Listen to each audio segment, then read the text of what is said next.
Our service begins with Psalm 23.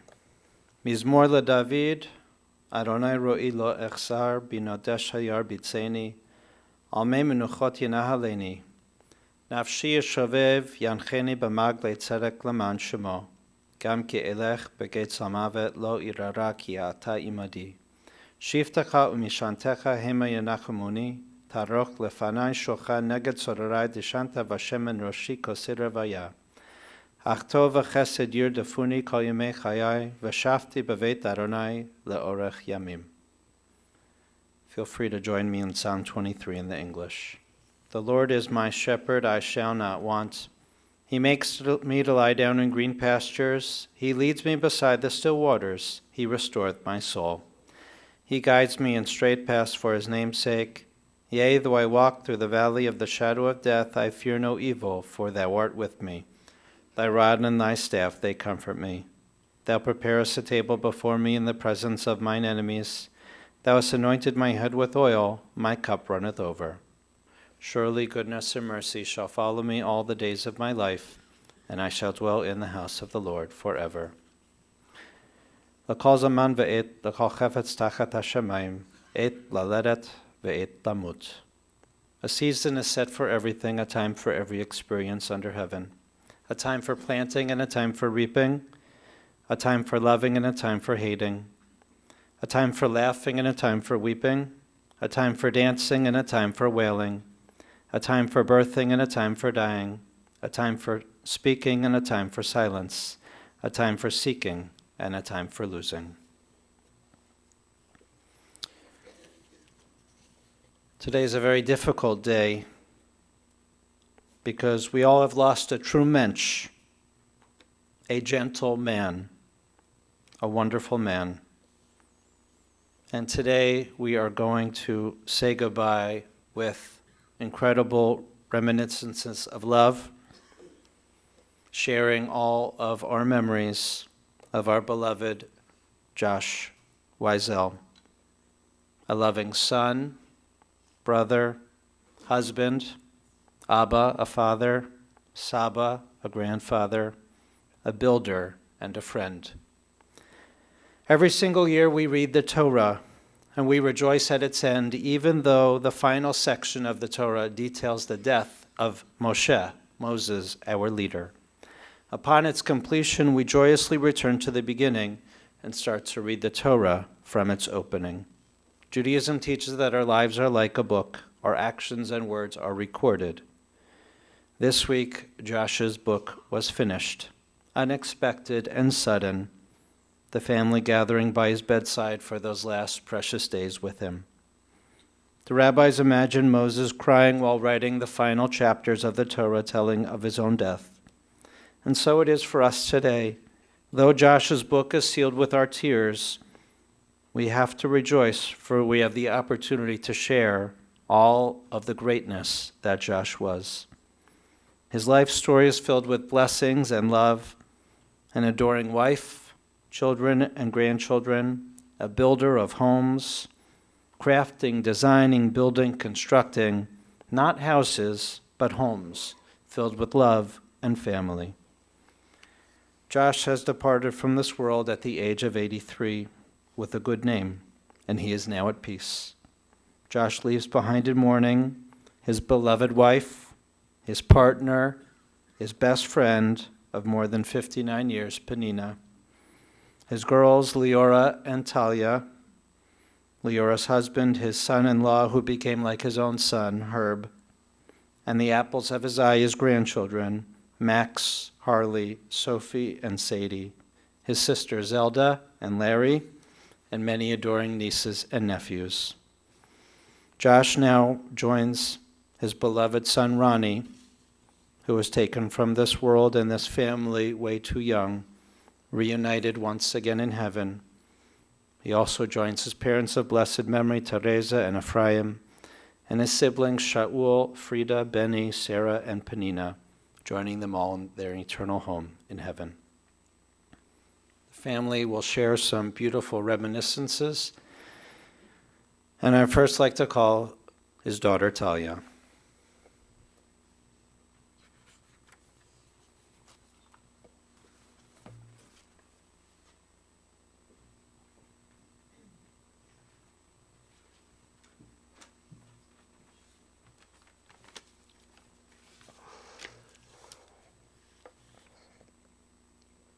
Um, a napkin holder, some cowbells, and 3 bills. That's what my parents had with them when they left Israel on their journey to a new land. My dad, whom I've always loved to call by his first name, Josh, was one of the hardest workers I've ever known. Work hard and don't be afraid. That's what I learned from my dad. He and my mom worked hard and also loved to dance. That's what I remember growing up. And Penina, Eifo hamishkafayim sheli, where are my glasses? There were times I would see him sit and enjoy the breeze, and it made me so happy when I could see him sit and enjoy the breeze because I knew how hard he worked to provide a better life for his family. What Josh taught me about achievement in life was family and food on the table and a nice roof over your head. Very traditional. That was what it was to be a success, and that he achieved. Speaking of the roof, how many times did he go up on his roof, my roof, so many roofs, none too high, and how funny his favorite tunes, only 2, and he only sang the first line from each were, "Do not forsake me, oh my darling," from High Noon, and "If I Were a Rich Man" from Fiddler on the Roof. The rest of the lyrics of that one we all know. If I were a rich man, I wouldn't have to work so hard, and I'd build a big tall house with rooms by the dozen right in the middle of town, and I'd sit in the synagogue and pray, "Lord, who made the lion and the lamb?" Done! That he achieved. With that, he was a huge success. From a napkin holder, some cowbells, and 3 bills.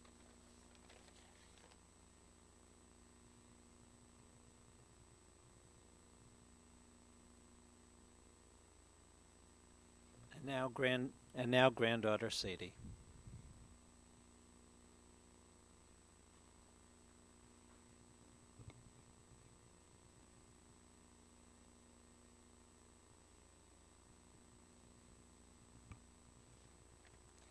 Dearest Saba, I love you so much, and I miss you. You are the greatest grandfather a girl could ever hope for. I've had so much fun hanging out with you throughout my past years of my life. Like how you would sit on the lawn chair in your driveway saying hi to all the neighbors when I would pull up, or when we would play war together and you always had the funniest comments to add. I know that if you see us here today, that you would be so happy to see everyone who is here to come pay their respects to you. You are a great man, and we all miss you and love you so much. Thank you.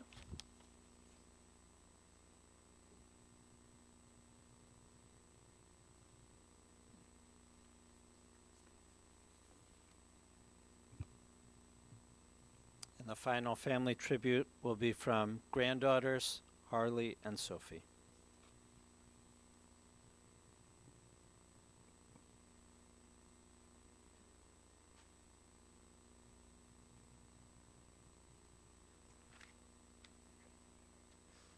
If you are here today, it is because you loved Josh or because you love someone in our family. So thank you for being here and showing us your love and support. Ever since he was a young man, our Saba was a warrior. He served in the Israeli Defense Forces, moved to the United States with nothing to make something, and he was never hesitant to climb onto our roof to kill the beehives or clean the gutters. He had the biggest heart, and it showed every day. He built and took care of the house that kept his wife safe and happy, took care of his grandkids whenever needed, and every Saturday he brought food from the synagogue to the policeman that gave security to the temple. But he never forgot to shove extra cake and cookies in his pockets for us to eat whenever we were at his house. He loved going to McDonald's every morning to be with his friends and drink his coffee. I'll never forget the happy memories we made sitting in that McDonald's eating our hash browns and egg McMuffins. In the summers, he would sit in his favorite lawn chairs, and there was never a time that we pulled into his driveway when he wasn't sitting in that chair eating a bowl of ice cream, trying to holler across the street and have a conversation with some random lady walking her dog who would later become his girlfriend.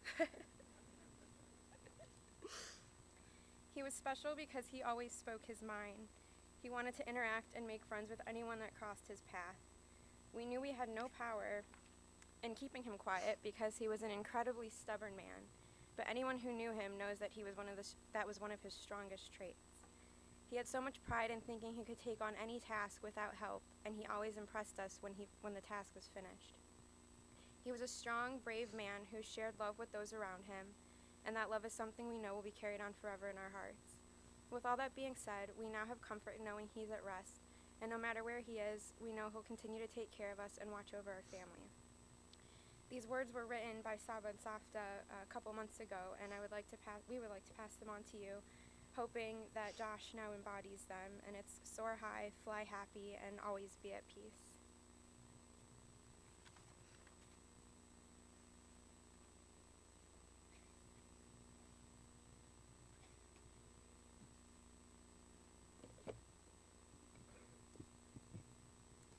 The rabbis say, Devarim sheyotzim elev nichnasim belev, that words that come from the heart are able to enter all of our hearts, and beautiful family tributes definitely have entered all of our hearts. Strong and fun.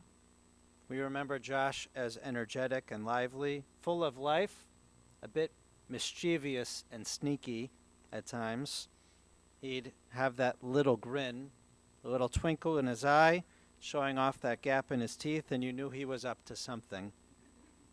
Generous and gentle, caring to a fault. Selfless, he'd give you the shirt off of his own back. He was always there for you, always at the ready to feed you, doling out ice cream or those kiddish leftovers. He had a big heart, big enough for all of us to fit in. Courageous and tough. No task was too big for him.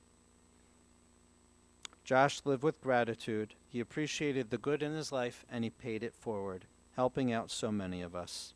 The family shared many of his famous quotes like, "This is life. What do you think?" And the funny way he said words like, instead of saying teeth, he'd say toos.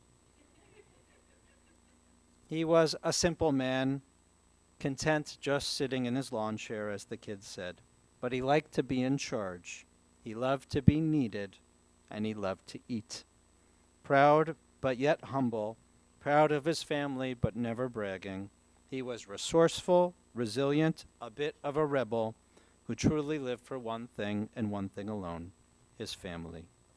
Born in Czechoslovakia, the family thankfully was able to leave Europe in the mid-1930s with Josh as a very young boy, immigrating to Palestine. Josh's father had to bribe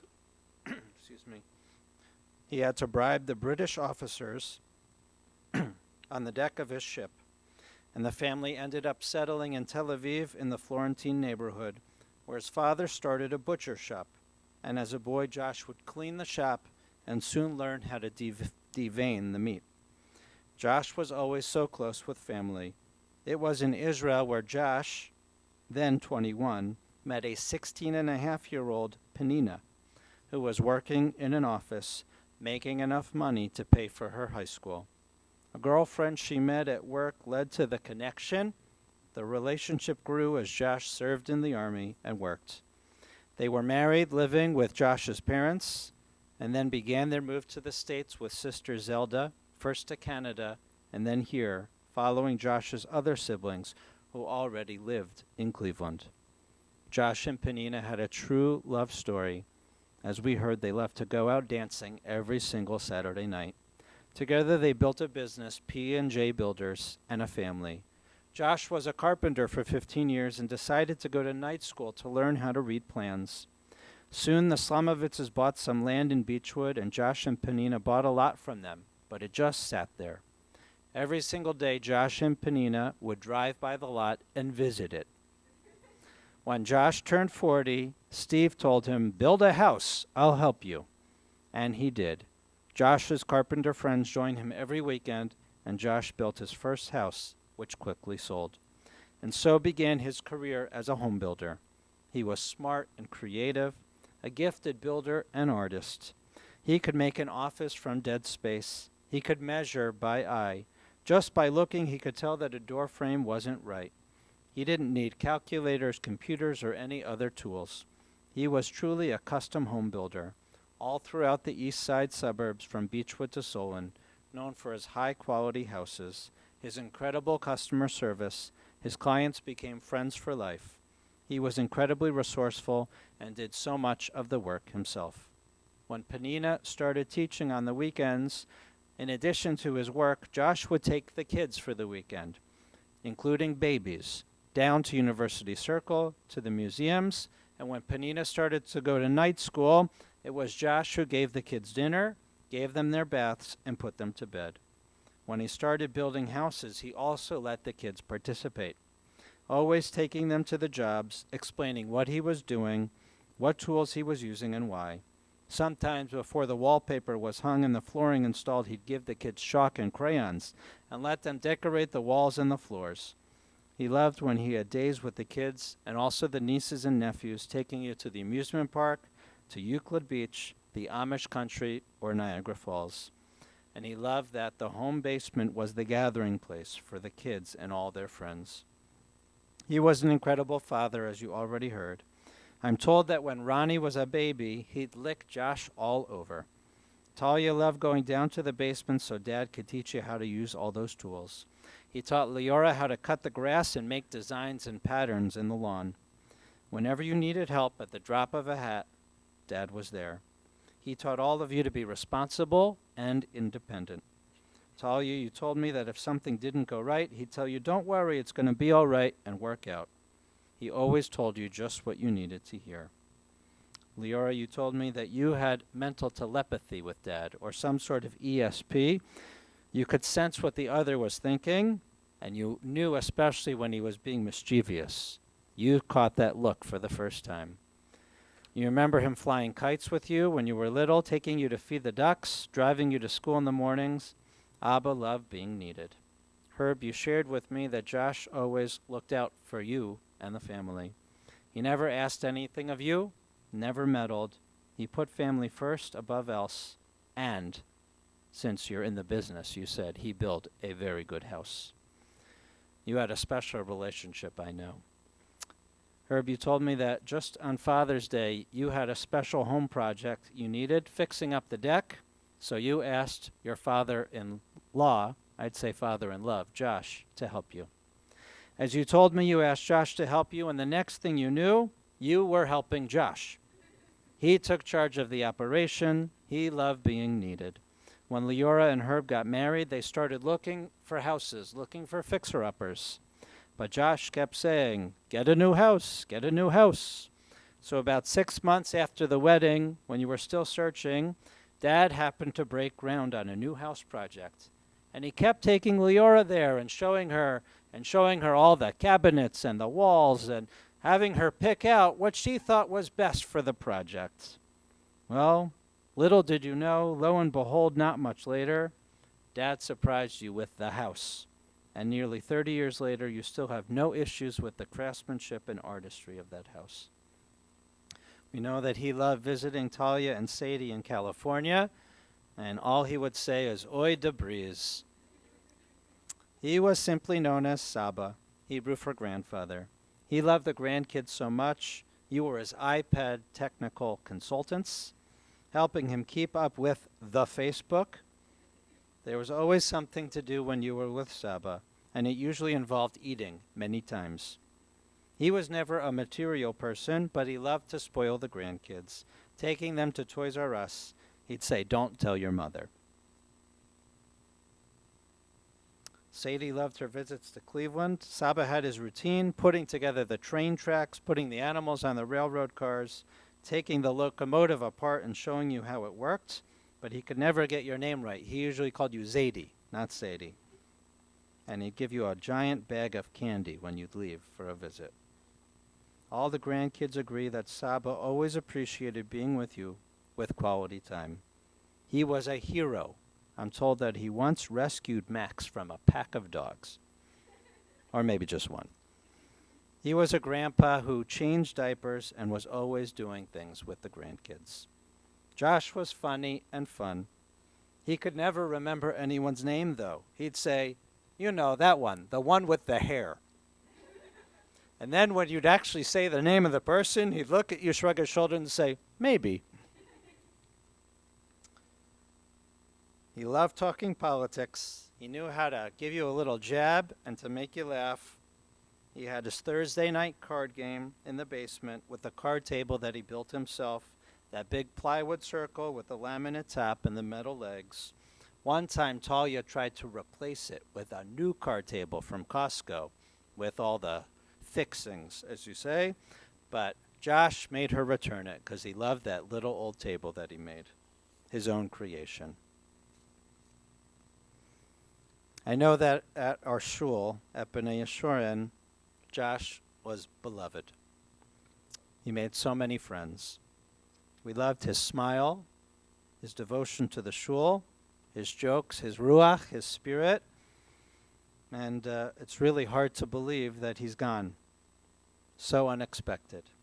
Taken from us so fast. But we have to believe that he's now with his beloved Ronnie. And we'll miss him so much. This past week, our Torah reading was Parshat Chukat, which is a lot about death. Miriam dies, Aaron dies, and Moses is given his life sentence, passing on his leadership to Joshua of the Bible. But that portion that focuses on death is really focused on the greatness of their leadership. All that the leaders of the Jewish people were able to pass on to the next generation. He was such a vibrant 83-year-old, so active. And as our hearts are broken with his passing, we also know that we are so appreciative of him, thankful for all the love that he gave to us, all the support, all those smiles, and we'll truly miss him. We believe that the soul is eternal. Even after our body dies, our soul lives on. And so we pray that the treasure of beautiful memories of Josh remains a strong and lasting influence for this family and for our community. Yehi zichrono baruch. May his name always be an inspiration and a blessing. And we say, Amen. We'll rise for the memorial prayer.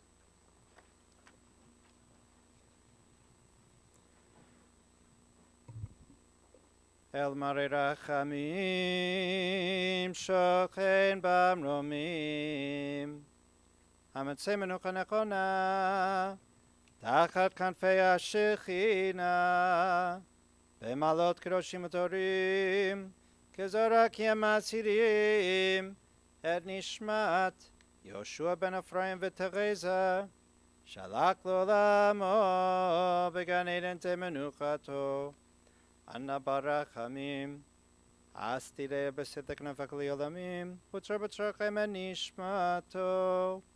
Adonai yonachalato, v'yonok b'shalom al mishkavo, v'nomar amen. Exalted, compassionate God, grant infinite rest in your sheltering presence among the holy and pure, to the soul of our beloved Josh, who has gone to his eternal home. Merciful One, we ask that our loved one find perfect peace in your eternal embrace. May he merit the reward for living a righteous life. May he rest in peace. And we say, Amen. Please be seated. Following our service, interment will take place at Zion Memorial Park in the B'nai Yeshurun section. And then family will receive friends at the home of Leora and Herb Schoen, 3379 South Green Road in Beechwood. The family will be sitting today upon return from the cemetery from 2 to 4, and then resuming at 6 to 8. We'll be having an evening minyan tonight at 7 p.m. The family's also sitting Shiva tomorrow from 1 to 4 p.m.